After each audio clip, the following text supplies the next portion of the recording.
Welcome to the Mockingcast, the podcast of Mockingbird Ministries.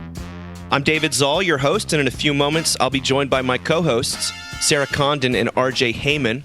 We come to you every other week to discuss a few of the places where we currently see grace and its absence playing out in unexpected and compelling ways. We're glad to have you with us. Praise the Lord. Praise the Lord. God.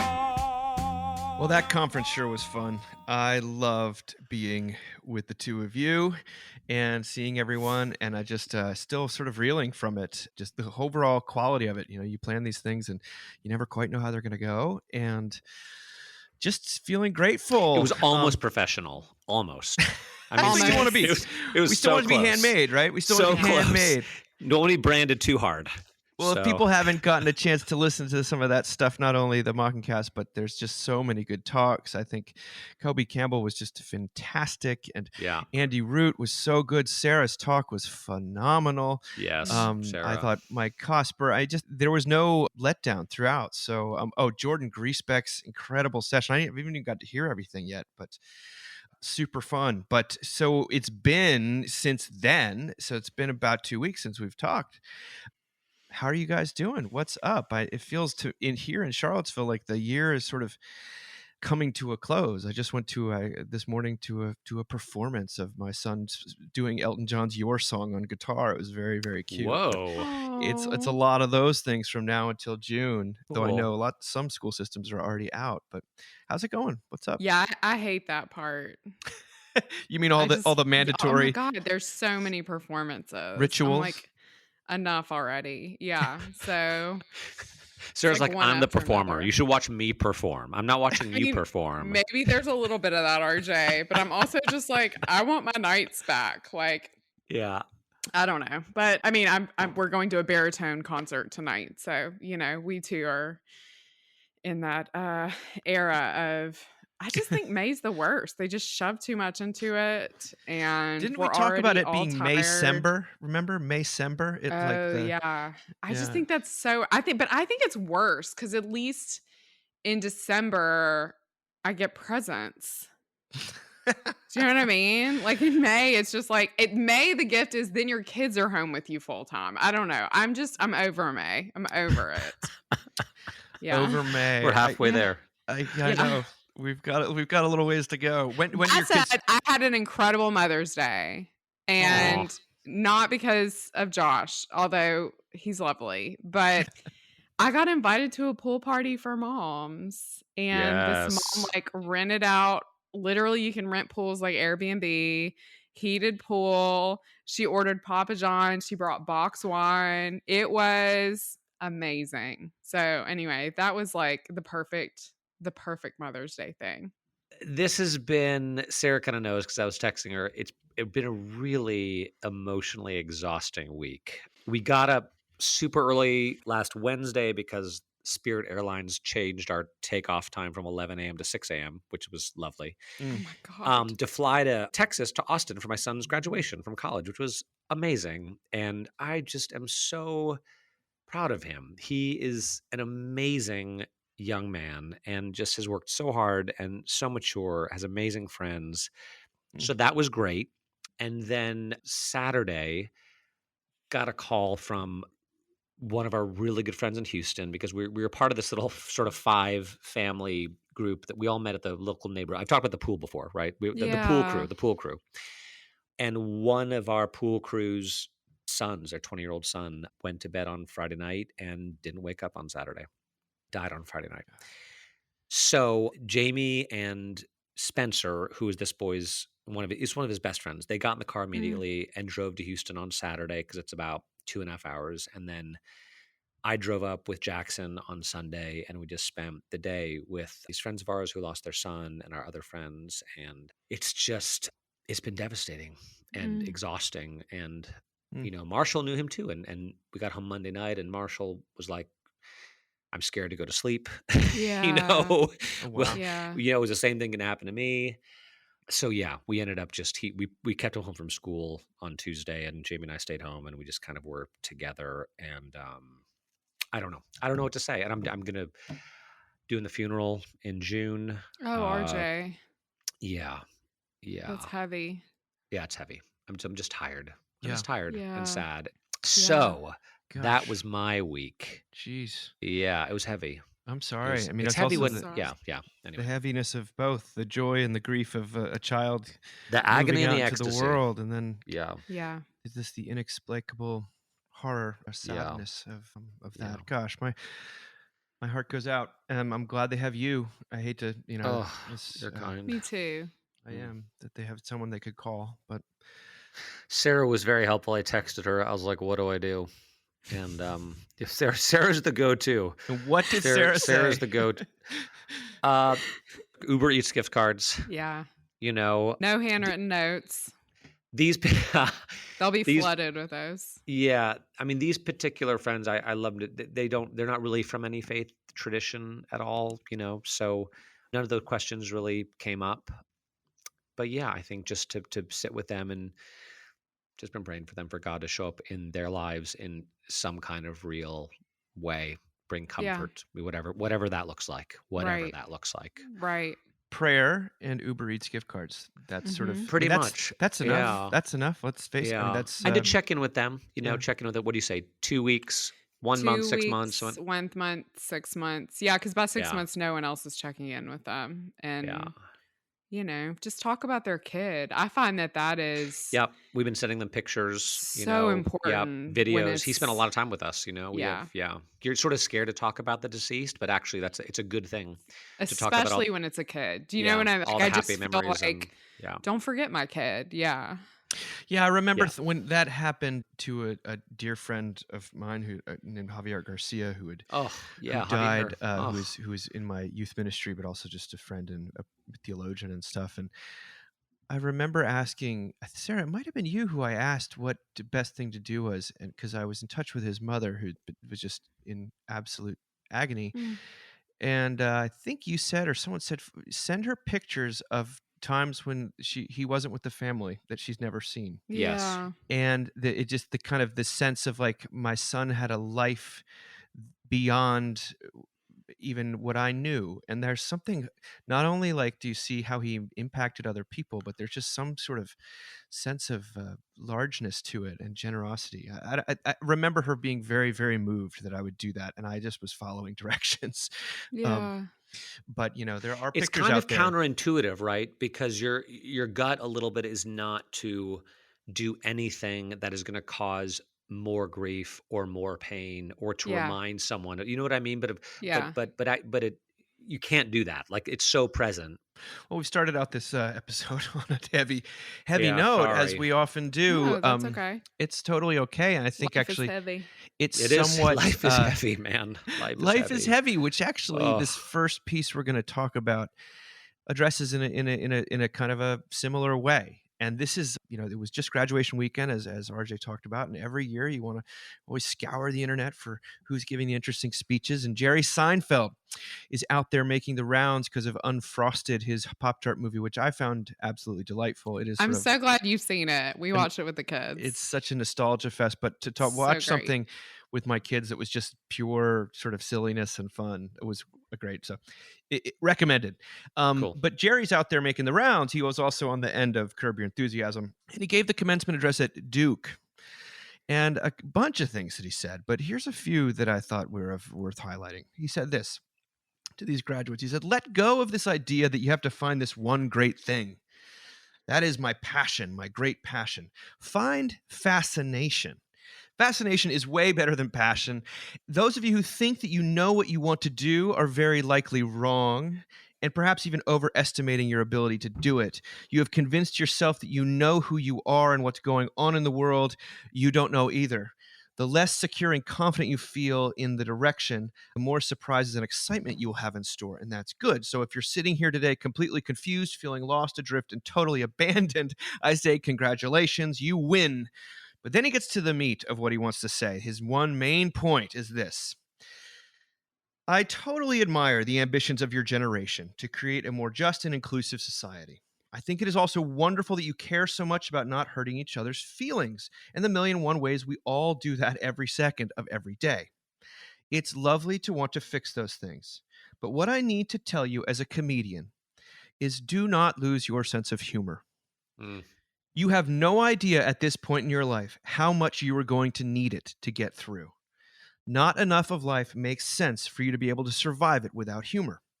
And I know all of you here are going to use all of your brains and muscle and soul to improve the world. And when you're done, I bet the world, because of you, will be a much better place. But it will still not make a whole lot of sense. It'll be better, different, but still a pretty insane mess. And it is worth the sacrifice of an occasional discomfort to have some laughs. You've got to laugh.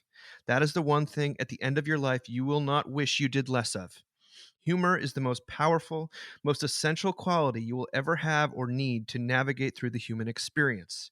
It's not an accessory. It's your Stanley Cup water bottle on the brutal long hike of life. Oof. That's so good. I have like a million thoughts. Tell us, Sarah, what do you think? Well, so one thing about this pool party is it was actually for moms who have kids that are on the spectrum or are neurodiverse. There were some moms there who've adopted kids, and it's been a really hard road. Like, those were the moms that got invited. Like, it was clear, it was very specifically even in the invite, like, this is not for the moms who feel like they have it together and whose kids are like well behaved. And we laughed so much. I mean, we talked about what jackasses our kids are. We talked about our husbands all having undiagnosed ADHD, which is why our kids have it. I mean, it was like so funny and fun and ridiculous.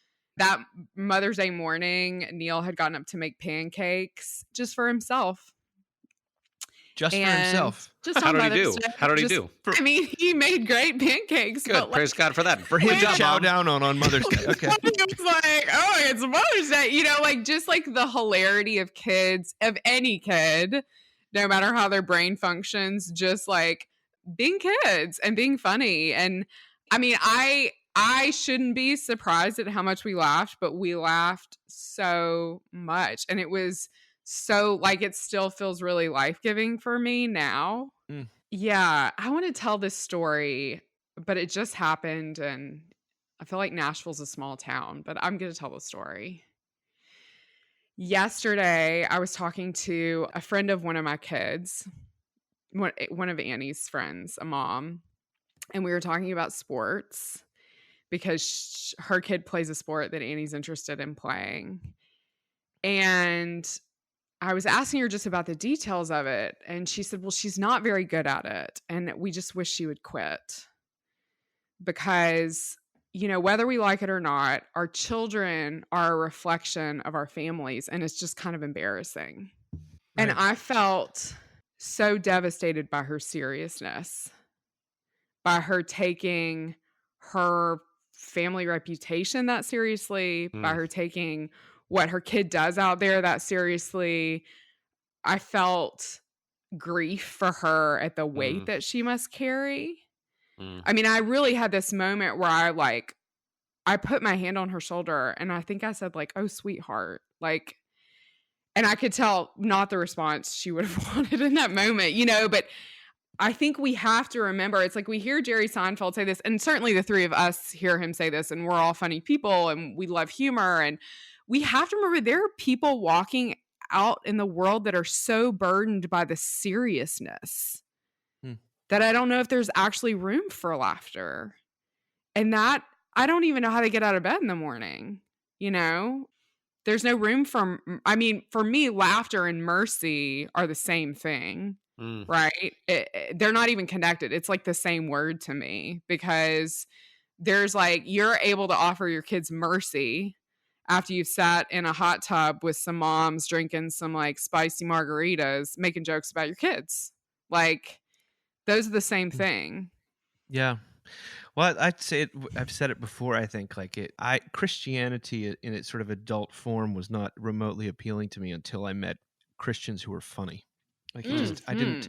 My association with Christians was sort of strict, buttoned up, but mainly the main problem with that was not morality or the bookishness or something like that. It was the fact that they had no sense of humor. Like that was my experience of the profound lack of jokes. And it turns out it's not true. There's some of the funniest people I've ever met are very serious Right. believers, Totally. but it is a sign to me of mercy and It's true of certain strains of Christianity, I feel like. Yeah. It's out there. It's out there. It's out there. Yeah. Yeah. But it's also out there in the world with anyone who is just kind of on a morality train. Yeah. Like I'm sure that there were people sitting in the audience while Seinfeld was giving that speech being like, how dare you talk about laughter at a time like this? Like this is no laughing for matter. sure. For all sorts of reasons, like the state of our country or the, various conflicts around the world or whatever. Or what's it might actually be. happening on college campuses. Like, Yeah. I mean, I'm sure there was criticism. Yeah. Yeah. I mean, RJ, as the least funny person on this podcast, how do you take this? I mean, as someone who struggles in this area. Well, personally, obviously, very personally and very seriously. I guess I was struck that as Jamie and I and the boys were sitting with this couple who had just lost their son, there was laughter too. There were some jokes told, by them as well, that, there needs to be space for that in the midst of life's absurdities. I also think, because we talked a little bit about at the conference on the Mocking Cast about who you end up with, who you're attracted to, who you fall in love with, all that sort of thing. And I do think one criteria is if you can find someone who actually thinks you're funny. Yes. I know I'm not funny, but Jamie thinks I'm funny. Yeah. That because sometimes all you can do is laugh. And then Sarah, as you were talking about the seriousness of that parent, I thought about Marshall, actually, because Marshall, oh my God. So we did not take him to Houston with us on Sunday because my mom was in town for Jack's graduation. So we left them in Austin and they just kind of hung out the whole day and played games and watched movies or whatever while we went to Houston. And then Monday, when we were flying back, he was just hell on wheels from the moment he woke up, just driving us crazy and also doing this like baby talk thing. They're just like, what are you doing? What are you doing? And then he's How are you more annoying? So infuriating, like annoying. This like, and we're so tired emotionally, physically, and we're just like, we can't deal with this. Oh my God! So we're getting so mad. And then yesterday, by the grace of God, he's been seeing this little therapist once a week to help him deal with his competitiveness and his perfectionism and his sort of self-criticism, which I have no idea where he gets that from. Poor kid. No idea. No idea. Oh, there you go. Let's laugh. Let's laugh. Totally out of left field. Totally out of. Yeah. But Katie, his therapist, who we just love, saw it too. Said they play games and they talked about feelings, and then he said like to her, he's like, okay, can I act like a baby now? Can I just act like a baby? And she said that is classic mourning response for young children, that when they're grieving, when they're going through something, they regress to kind of baby likeness and Jamie was just like afterwards, she's like, because we met with her right after they talked, and she's like, oh my God, she's like, I'm so glad for him, but she's like, I'm more glad for me because now I can have like an ounce of compassion on him and just laugh at him and love him rather than just wanting to kill him, right? Because he's driving us so insane. So, yeah. That's so interesting. It's almost like their way of saying like, care for me. I need to be cared for. Yes. Yeah. Care for me. Love me. I'm a baby. Yeah. Yeah. The other thing that struck me about this thing is when he talks about dispensing with passion, what I think he's responding to is the law that has kind of come in, and it was there when I graduated, but it was like, find your one true dream and follow your. You're going to change the world. Follow your dreams, follow your passion, and you just didn't go to Ole Miss. Mine was like, get a man. Well, I heard a lot of that sort of things. Follow your dreams and your passion. Figure out, and to a 19-year-old or to a 22-year-old, sometimes that can be very daunting, especially when it feels like, what if I get it wrong, or I don't quite know yet. I was personally alienated by the people at my college, and I went to a college where a lot of people were actually like this, that knew exactly what they wanted to do with their life when they were 18. And I was Mhm. suspicious then, I'm suspicious now. But I also, what I've noticed now is that there's less of an option, even if you wanted to be confused, like you have to be on this track, or you feel like you have to be on this track. And kind of some of what he's saying is like finding your fascination, and or not knowing what you want to do is it's the, maybe call it the economy or the circumstances. It feels like that's seen as like impossible right now, and that makes me sad, because I do find, when I would always tell graduates when they were graduating, I'd say, like, listen, whatever your first job is, it's almost definitely not going to be your last job. It's usually the thing you figure out, where you figure out what you don't want to do. Yeah. And that's okay. That's just as important a thing to figure out, because they were always they're like, I got to make the right first step. And really the right first step is making the It's wrong just a step. step. Yeah. It's Yeah. just a step. Yeah. And life works in a different way than what you're sold. And so I'm glad he's saying that. I wonder if a lot of the students were like, easy for you to say, Mr. Gazillionaire. When Yeah. you're interviewing, you basically just have to lie a little bit. You A just gotta little lie. bit. You have to You lie just gotta- completely. Exactly. What It's what like- they're always looking for is like, they Hon- want certainty. This is the job I've That's right. always wanted my entire Yeah. life. This is why you should give it to me. Yeah. It's like, no one has ever Yes. felt that way about an Yeah. entry Honesty and level job. vulnerability will not be rewarded in an interview. No. So, yeah. Well, Sarah, you talk about a pool party with moms, and I can't imagine that there was not some people there who are familiar with this next subject, and the subject is Ozempic. Ozempic. Oh my God. Weight loss drugs. We haven't talked about this, but this is everywhere, at least in the world in which I live. This is an amazing column in The Cut. It's written by Samita M. It's a long last name. I can't quite say it, and I'm not going to do her the disservice of trying to pronounce it. But what it says, what Samita writes about, she asks, so was body positivity all a big lie? That's her question. She's a self-described feminist and committed proponent of body positivity, and she doesn't know what to make of the fact that she just spent a year taking the weight loss drug Mounjaro, and is worried Mhm. about regaining weight now that she's off of it. And so she decided to trace the entire history of the body positivity movement generally, and wrestling with what the advent of these sorts of drugs, especially Ozempic, means for those who've devoted years to, quote, loving my body at any size. Now, this is what she says. She says, as the phrase body positivity spread in popularity, it broadened the idea of fat acceptance to include various body types, giving way to healthy at any size. More recently, body positivity has lived on through hashtags such as hashtag love your body, hashtag all bodies are beautiful, hashtag F your beauty standards, hashtag BOPO, hashtag curvy girls, and body positive influencers who have amassed large followings, taken on brand deals, and have seemingly disrupted everything from fashion to lingerie to swimwear.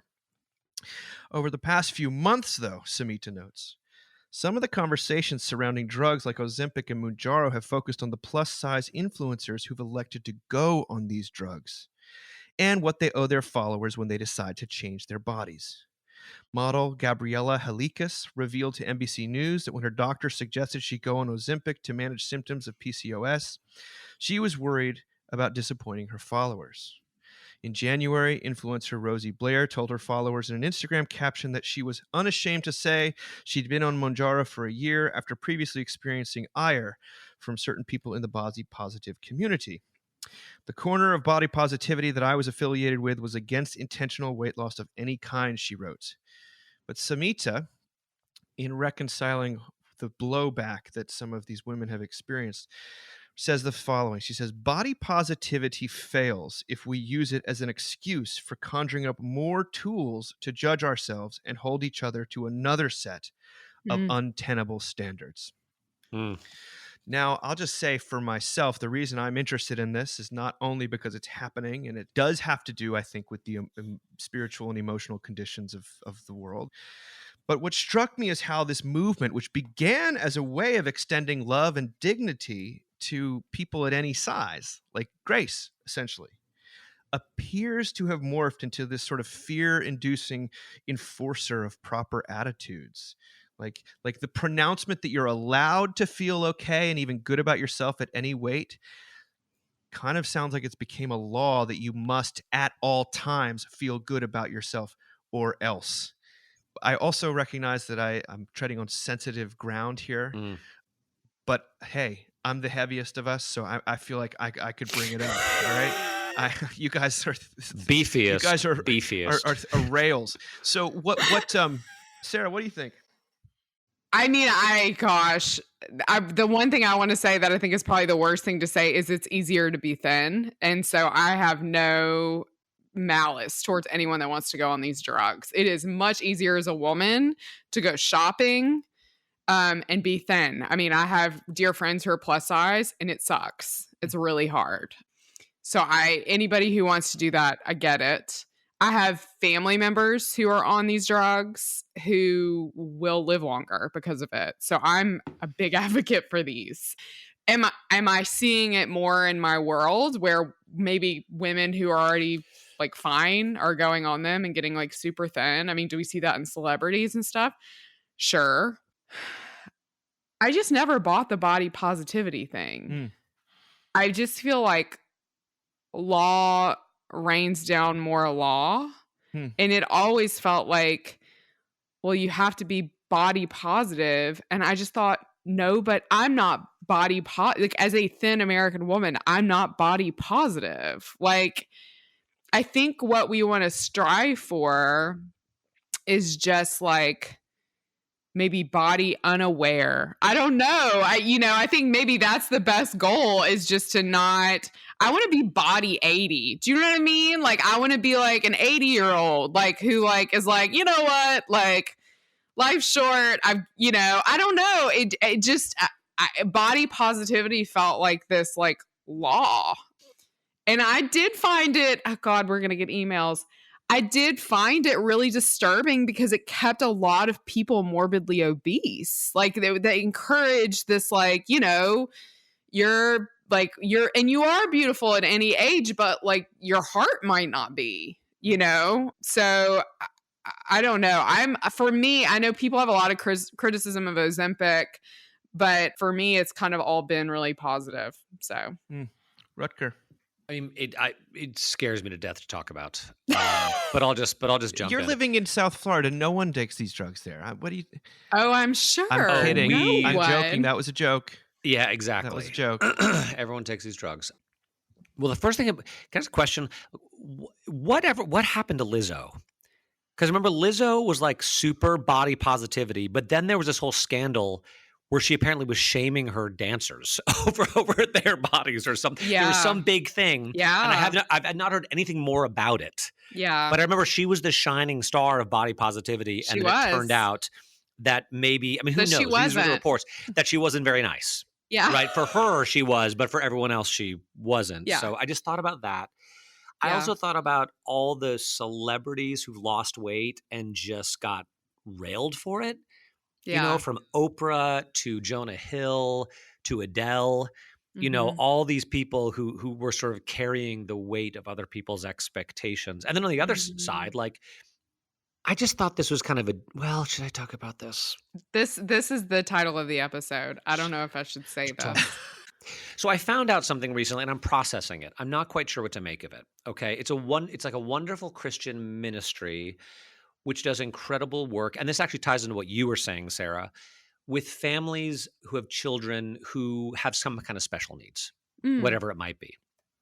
And I guess part of that movement is, at least this particular ministry, is to not talk about those children as if they're in need of any kind of healing or anything.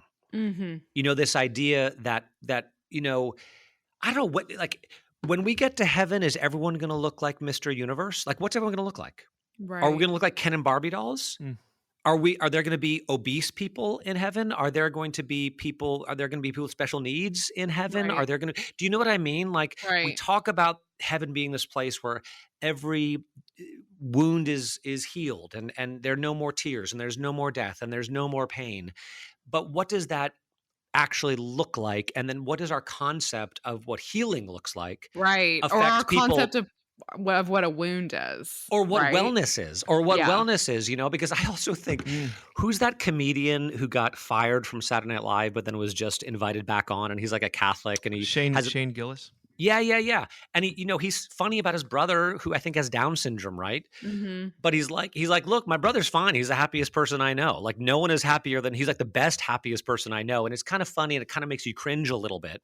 Mm-hmm. But I don't know how to think about wellness and woundedness and healing, and we're not going to know any of this stuff till we get to heaven. It's going to be surprising. I'll bet it's going to be super, super surprising what wholeness actually looks like according to God. Yeah. Yeah. Because we just might not actually know what that is. Yeah. I'm very curious. I love that question. Sorry to interrupt again. I love that question is so beautiful though. Like, what will heaven actually look like? But that's the What that will is we the look great like? What will question. we look like? like Because in heaven? when you sometimes I Yeah. hear people who are talking about mental disability and they're saying like, well, I don't know who I would be without my anxiety, and like that God. Yeah, This so is will there who be I anxiety in created heaven? Like, me to be, and I it's hope sort of not. thinking like, well, your anxiety sounds pretty mild, but also like, Yeah. what about the person who's schizophrenic or is like manic Mhm. bipolar and threatening people and violent, and who's actual, it's a very, very difficult situation, because a lot of what people always hear is value judgment, and you're bad, Mhm. you're good. And so the Mhm. attempt to avoid any kind of condemnation of the law is by saying, is sort of by recalibrating it or saying it's not actually there. And it's a little bit with this body positivity thing, is like, if I just shout loud enough, I feel great about myself, then I'll start to actually believe it. And Yeah. I wonder if that's true. However, I do think there's something to be said when you read the theology of disability. There's something beautiful about God Yes. working through broken vessels, Yes. and through regular, and everyone has some sort of form, like we're all Yes. temporarily abled, is what someone said. Jordan Griesbeck, who's got a son on the spectrum, and he spoke about this in New York. He spoke about it beautifully. I recommend, because there are different ditches you can fall into, or at least, and it's very easy to theorize about it from from where I'm sitting. But he actually went there, and but I think it is an important. You're asking the question, what does wholeness look like? Because I want to avoid any kind of verdict that this thing that is actually, I think, is a good thing about me, other people are saying is a bad thing that needs to be fixed. And we all want to believe that God is gracious and redemptive, but then what is he redeeming, and what is not in need of redemption? These are very, very touchy subjects. When it comes to the body positivity thing, I've never met anyone who feels good about their body. Like, 100%. Yeah, that's right. Nobody I feels just good want to about their say this, body. like, Yes. we can have all the affirmation culture in the world. I've never met the most beautiful women I've met who they always feel they're absolutely aware of every blemish. The most in shape men, there's always something they're trying to fix. It's a curse, and I Yes. think that it The is body is a curse in so many ways. it is a curse. Yes. And I just want to say, by the way, Oprah is producing not just one, but like two major projects and feature films dealing with this, because clearly she's been both the person spouting the body positivity while also clearly dying to stay thin. And so Yeah. maybe it's just an illustration of what it means to be a human, is to be two things at once.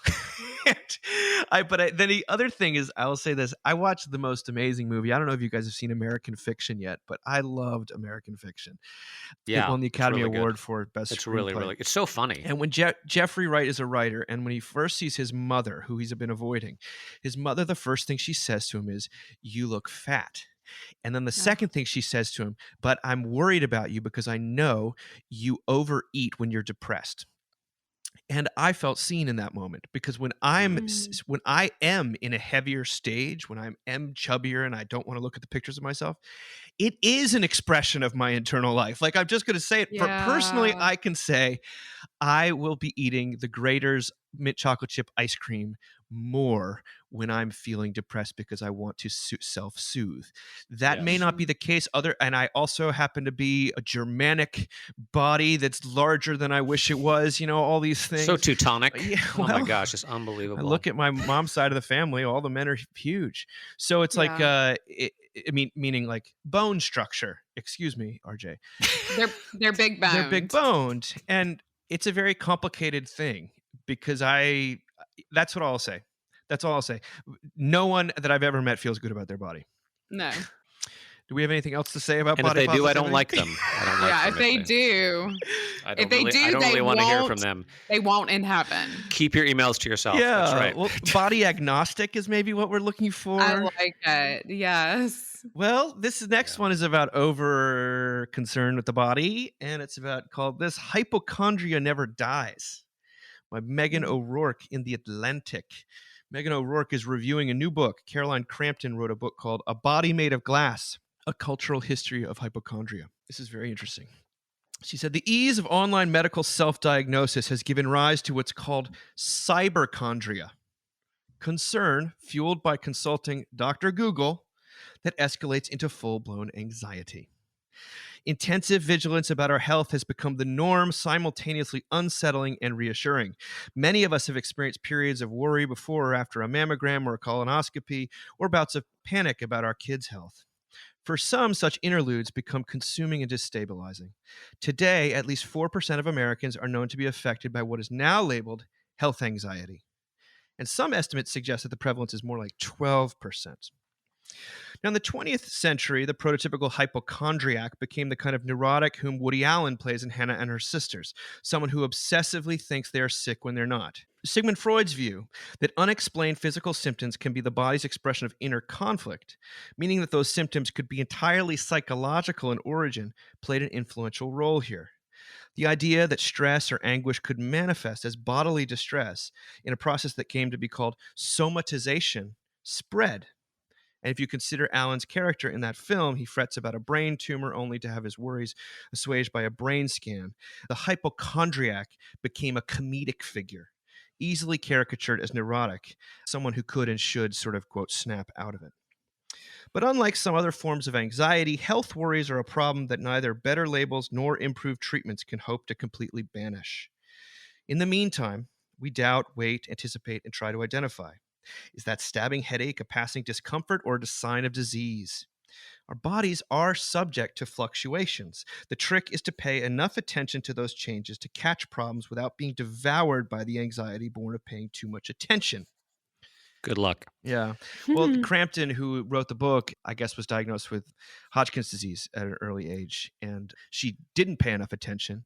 And then she was basically cured. And then her state of remission she was consumed by anxiety that it was going to return.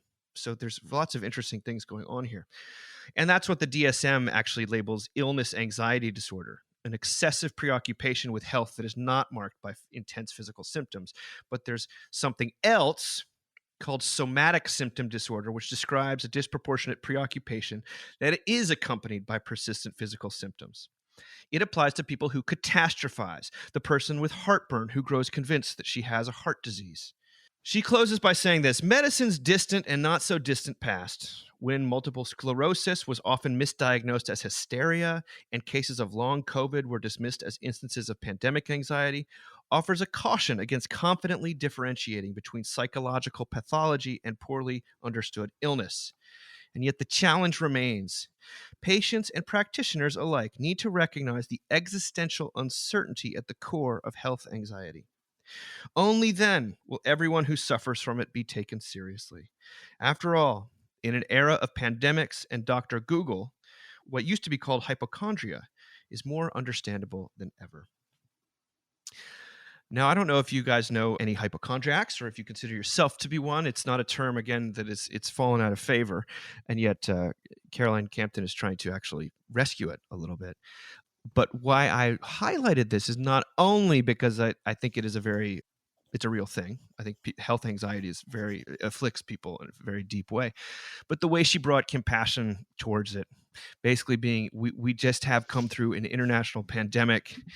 We do have an internet that is constantly showering us with false diagnoses, and medicine is always evolving. It makes total sense that there would be an uptick in health anxiety. That, for me, gives me patience with those around me who seem like preoccupied to the extent of sort of self-absorption with every little headache.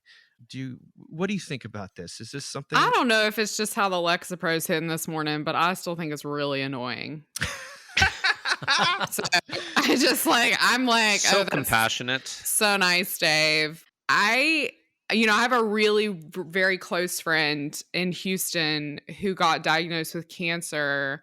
Like I still remember where I was kneeling in my parents' kitchen to clean out water cups when she called me and said it's cancer.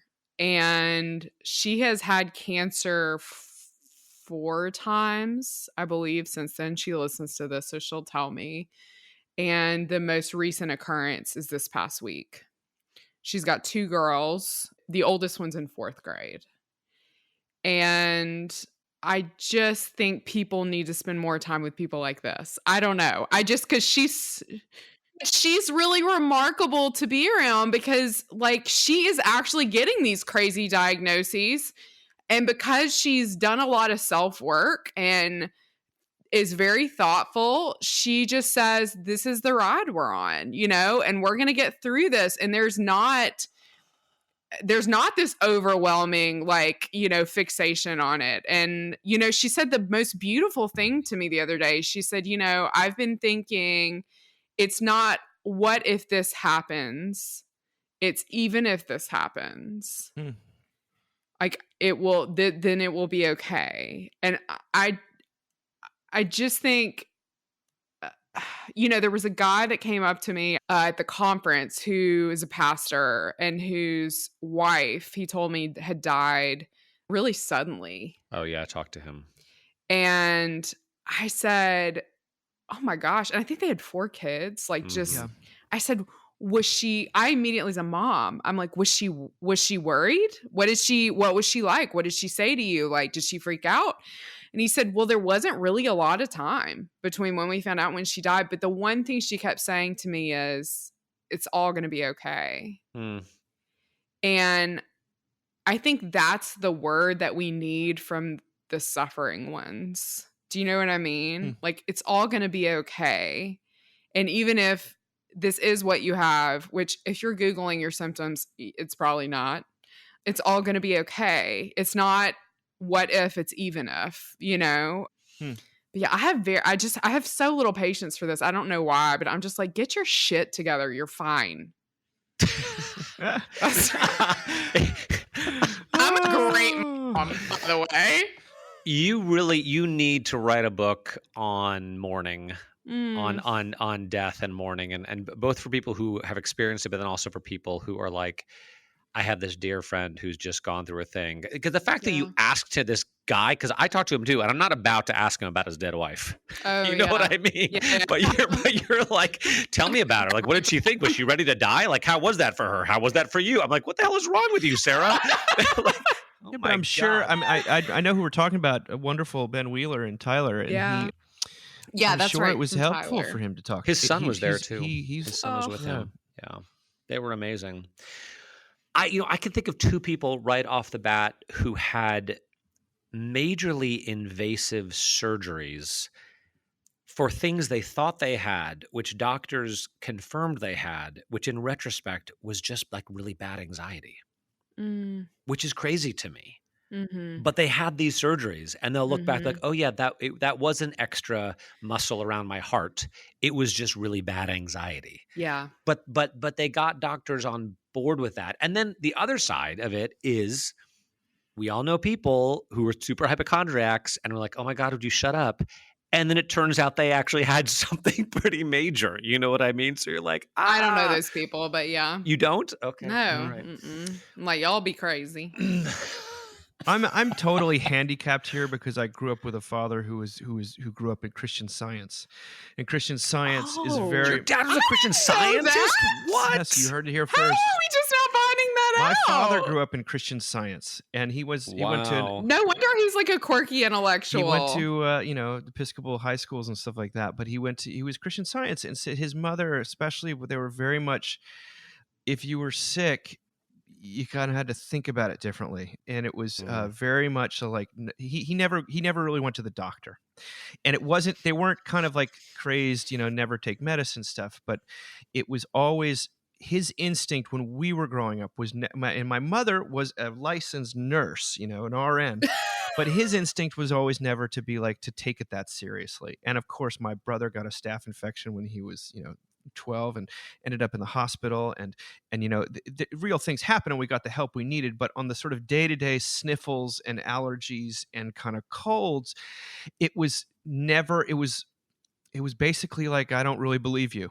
That was sort of what we Doesn't dealt really with. exist. And Not I really a have, I'm thing. just saying, I have that legacy in my head. So when I run into people who, Yeah. because it always, if I'm being honest, I think sometimes there's a sort of a personality type that is Yeah, always yeah. sick, is constantly telling For you how sick sure. they are.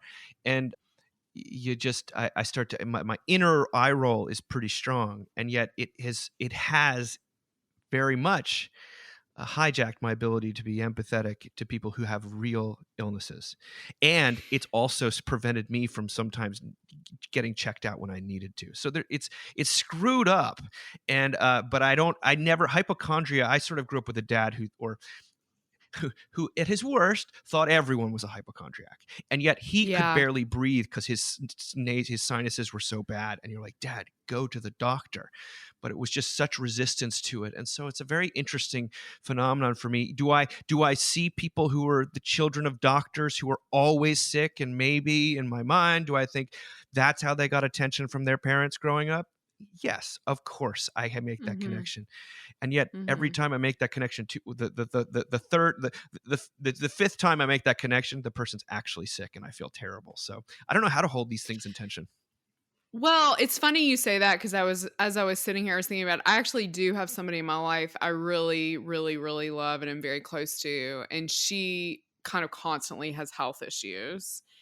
And we've had open conversations about how incredibly traumatic her childhood was. And that there is some connection to like needing to be cared for. Mm. Right? That happens. And I think that's very real. So all of my like shit talking aside, like it is this thing of like, it's like RJ, it's like your son. It's like we all maybe We all act in a out. state of panic, we all Yes. need to act like babies, Yes. a little bit to be Yes. taken care And of. that's Like, no who less knows? real than if No, it's coming it's from not. if it's You're coming right. because you caught some germs. Like that's what Totally. I've had to Isn't that realize. kind of an It's- enlightenment idea too? Yeah. That's Yeah. what I've had to realize. That we're not a whole Even person. if there's a it's- somatic element to the Yeah. sickness or the constant vigilance around sickness, it's still real in the sense Yeah. of like they're still The way sneezing, it feels. or Yeah. Even if it's annoying. even if it's Even if annoying. it's annoying. I mean, like for my two more, like for myself, like right at this moment, like my throat's a little scratchy. I have a little tightness in my chest. My ears feel a little plugged. And I'm like, am I getting sick or am I just exhausted and a little stressed out? It's probably the latter. You know what I mean? Would I like to go to bed for a couple days? I would love to go to bed for a couple. I mean, your dad also used to say in seminary, Dave, is like, is there anything better than a cold that's like just bad enough that you have to stay home, but not so bad that you can't just binge watch movies for it's 2 days straight? It's totally absolving. You know It's what I grace. mean? It's pure grace. Yeah. Like there were definitely times during the pandemic, I shouldn't say this. I'm like, oh God, please let me get a positive test so I can stay in bed for a week. I mean, that was later when people weren't dying. Yeah. I hate to Yeah. say. So Well, in none of this are we in control of ourselves. I'm not in control of the fact that I was born to a Christian Science cuckoo, and and kids who are brought up with hypervigilant, doctor parents Yeah. are not in control of that either. It's all yeah. we're all dealing with the cards we were dealt in some ways, and God Yes, forbid though playing we the get hand the we're dealt. truly terrible diagnosis. Yeah. Let's end with on a very upbeat note. Something really heavy. This is from Lindsay Holofield. It was written on Mockingbird. It's fantastic. It's called Found by the Hound of Heaven. And I read this for several reasons, but one of the things I thought you might relate to it, Sarah, because she begins by talking about how twice a year her parents would pack them into a minivan and drive 8 hours to Mississippi to her grandmother's house. She Oh. said that house in Mississippi with the giant moose head hanging over the television set. If you asked my child self where her favorite place in the whole world was, it was sitting on that quilted twin bed in that house and listening to a master storyteller spin tales for her granddaughters, my grandmother. She says, I start my tale here because to tell you about my very non-traditional faith journey is to tell you about a God who, like my grandmother Jean, also weaves stories. In particular, it is to tell you about a masterful storyteller God who creates stunning aliveness out of barren wastelands. She goes on, she says, I grew up in a form of Christianity that I would term religious fundamentalism. attempts to earn God's favor through behavioral perfection, regular preparation for the end of the world, and a general conception of God as distant, capricious, and less than all loving. As a teenager, I began to question the beliefs I've been handed when my mental health took a turn for the worse.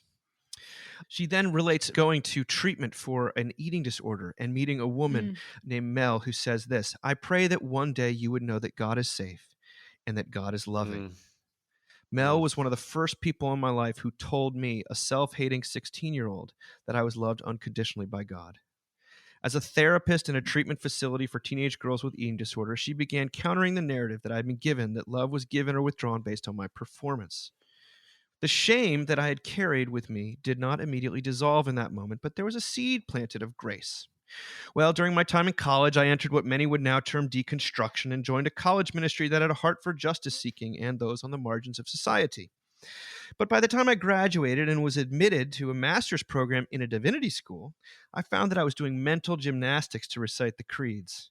Finally, just days before I began divinity school, I admitted to myself Jesus was no longer a part of my belief system. I began to visit a synagogue while attending classes in divinity school, and I dialogued regularly with kind, brilliant rabbis. It was healing to hear them talk of God's loving kindness and mercy throughout the Torah. In those spaces, God began to heal some of the old images and models of him that I'd been given. And I began to trust this God to be loving. And in the fall of 2019, I formally converted to Judaism I'm loving and this whole lived thing, Dave. and lived as a content Jewish woman for 3 years. Yes. Yes. And I would have stayed there had God not gently interrupted my journey in December of 2022. I reached out to a friend mid-December about some rumbling theological questions, but none of them pertained to Jesus. I don't remember much of the conversation, but only that she talked a little about her Christian beliefs. She unknowingly opened a floodgate with her words that day. For the next 3 days, something would not let go of me. It was an intense pull, more than I've ever known, getting louder every day. I spent every second reading, listening, and researching. I spent every night in the darkness of my cramped closet praying. It was like the years of healing the old images I'd held of God had culminated in this call. And so on the last Friday of December, I sat in my closet and I said, okay, fine, let up. I believe God was gentle and tender in letting me begin to trust the person of Jesus because my traumatized heart was very scared. I knew nothing theologically in that moment beyond the person of Jesus, but I also knew that everything had changed. She concludes saying this: I played no part in being found, and thank God. I regularly tell people that I was not looking for Jesus. I was not reading about the historicity of Jesus and got convinced by the factual evidence, and neither was I trying to prove Christians wrong and somehow fell into faith. Against all odds, Jesus sought me out, and that is the most strange and glorious thing I can tell you. I hope to continue to carry on my grandmother's artistry through weaving stories about the grace of God. So come, gather round, and let me tell you about a life spent trying to achieve and earn love through behavioral perfection, and a life of self-destruction to atone when I inevitably failed at being perfect. But most importantly, let me tell you of the grace of a God who has already met the demands of the law with his own bloodied body. This is a God who plays the long game in his seeking, and who weaves together beauty for his redemptive purposes. Let me tell you about the master storyteller. So good. Lindsay's so talented. This is, I think, maybe the second thing she's written for us, but It's excellent. Beautiful, beautiful. I love, and I'd never thought about this idea of Christians being able, especially Christians who've been traumatized by the church, being able to get a restorative vision of God through Judaism. I think that's really beautiful. And I had never thought about that in my own life until now. It played a bit of a role for you, right, Sarah? Oh, for sure. Yeah. I mean, I went to synagogue for 2 or 3 years in college. I drove up to Memphis, Tennessee, every Friday night that I could go, and attended the service, and I loved it. It was an incredible service. Micah Greenstein, I think, is still there, the rabbi. If you're in Memphis, he's a fabulous preacher, you know. It felt like a place that, because Jesus wasn't involved, it felt less complicated, I think, for me. Because, you know, if you grow up in the South and you have even if you're raised in a crazy liberal household like I was, you still have all these notions about morality, good behavior, and like Jesus got sent down to keep an eye on you, essentially, right? Hmm. And God doesn't even feel, and that for me in those circles, God didn't even feel like a thing. Does that make sense? Like God wasn't even like a known quantity in a lot of ways. And there is a beautiful way in Judaism where we are able to know God again, and certainly to see the places where Jesus comes in, right? And where Jesus is the story. But I don't know, there is something really beautiful about that sort of focus. And I know that may be like a very heretical thing to say, but it's taken me a long time to feel like I wouldn't say understand the Trinity, but to feel like the Trinity is very much a part of my spiritual life, right? To like know when the Holy Spirit is active, to feel when Jesus is present, but also that God is this benevolent father, parent, whatever word is. I mean, Josh preached this past Sunday about the everywhere and always love of God. And I think we need to hear that, especially for a lot of us who grew up in the southeastern United States. Yeah, I love stories like this. I feel like it's similar to Anne Lamott's conversion. The little Yeah. cat chasing her. How Yeah. she was like, she'd had a miscarriage and she was Yeah. drinking a lot. And she said, Yeah. I knew it was Jesus. I could sense a presence in the room with me, and I knew it was Jesus, and I was appalled. I love it, because she's just doing everything she can to not Right. become a Christian. Did it have to Right. be Jesus? Did it have to? It would have to be Jesus. And I think her conversion is like, she's like, all right, it, you can come in. Right. Something like that. Like Yes. that's her Yeah. conversion, which is Yeah. so beautiful. And Yeah. and what Mary Carr, I feel like, has a Mm. similar story to that. Like anything but Jesus, anything but Mhm. Christianity. Mhm. On the other hand, I was speaking at a men's group this morning, and there was a guy there who I knew decades ago through the youth ministry Dave and I were a part of. And I had seen him once recently, but then not again. But then I saw him there this morning, and he was saying how he'd been in AA for a while. He was in recovery, and he's like, honestly, RJ, I've been kind of like on this 10-year kind of semi new agey God thing, because I think he was kind of wounded by the church a little bit. But he also said, he was like, but at some point, like there just wasn't enough there. I needed something more concrete. Like I needed something more real, and I'm ready to like give Jesus and like church a chance again, because I need something that I can hold on to a little bit more. Mhm. And I do, and I get the need to escape from Jesus if you've received him as like, that. Have you seen that poster where Jesus is like poking his head in, being like, I saw that. Yeah. I saw, like, so funny. Like if that's the Jesus you've received, like, yes, run away. Yeah. Run away. But otherwise, I'm so great. I've said this before. I'm so grateful we have a God who showed up. Yeah. Like we don't have to speculate, what God is like, or like take someone's else's word for it, because like he showed us what he's like. And if you read the New Testament, he's pretty great. Yeah. He's pretty like sort of untamably great. Does he say some difficult things? He does, but he's also kind of untamably great. So it saddens me to think that there's a whole group of people that have received a vindictive Jesus. Like, Don't go to Mississippi, honey. But isn't That's it so interesting? What's sad. funny to me, like she mentions about the sort of the word deconstruction, and there's no, you don't run into many deconstructing Jews. You just don't. Yeah. It's not. I mean, occasionally, Yeah. I guess, Modest Yahoo or something like that, who leaves the Orthodox synagogue, but I find that what's funny is we've talked. We not only. I mean, for me, my sojourn into Judaism was not only the prep schools where I was almost a minority religiously, but also Woody Allen and Jerry Seinfeld and Larry David. Like that was very formative for me. And what's interesting is we've talked Jerry Seinfeld's commencement address, and then we talked about hypochondria and Woody Allen, and the picture of the Jewish comic as this hyper neurotic person.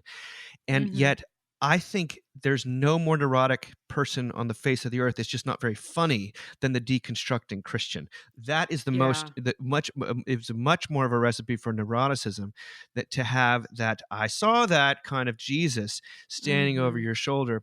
And so for me, the weight of kind of post-evangelical, or whatever you want to call it, post-Catholic Christianity, is this neuroticism that's not funny. And I just like, at least legalistic Christianity creates hyper neurotic people, inwardly, morbidly inward, introspective, and yet without the humor. So I love the fact that she took a detour into actually what was actually a less neurotic understanding of God in order to get back to Jesus, who was Jewish, but the grace of God, which she proclaims there at the end in this unbelievably powerful way.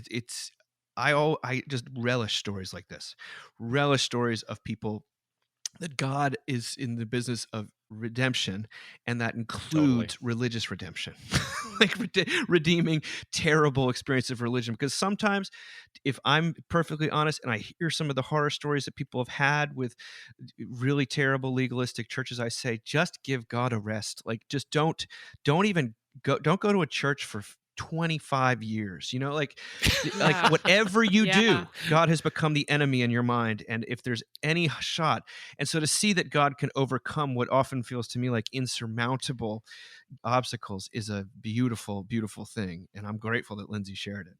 I love what she says about like God plays the long game. And I think, yes, he does. A thing that we have to remember is that God doesn't take our journey personally, but God is personally invested in our journey. Oh, that's such a beautiful thing. Say that again.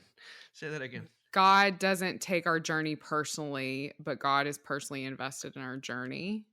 Because I think about other lowercase g gods, right? Or we think about Roman gods, and they took everything personally. You know what I mean? Like, if you went from adoration of one to another, that one was going to punish you. I mean, that was just the reality of it.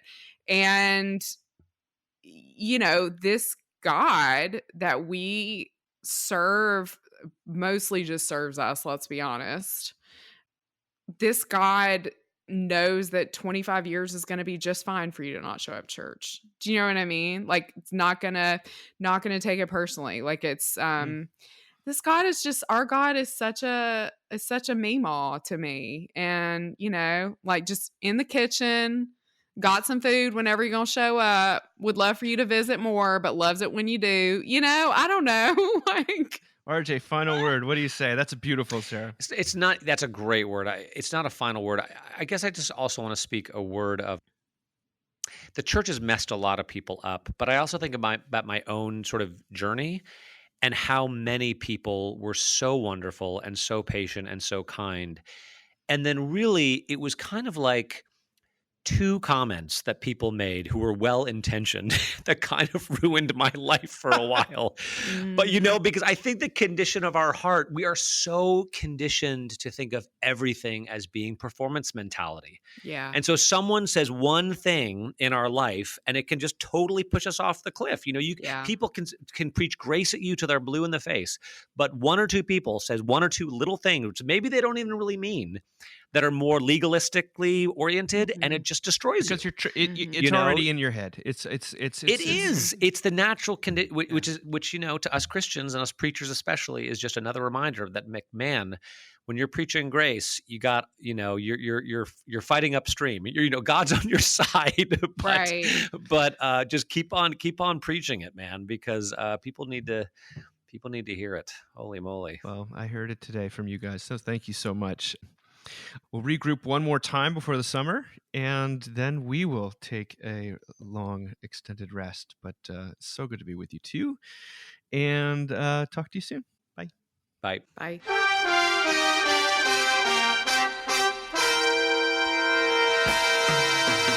Thank you for listening. Remember, you can find us on the web at www.mbird.com. And we'd always love to hear from you at info@mbird.com. Audio production for the Mockingcast is provided by TJ Hester, And if you like what you've heard, please drop over to iTunes and leave us a rating or review. Until next time.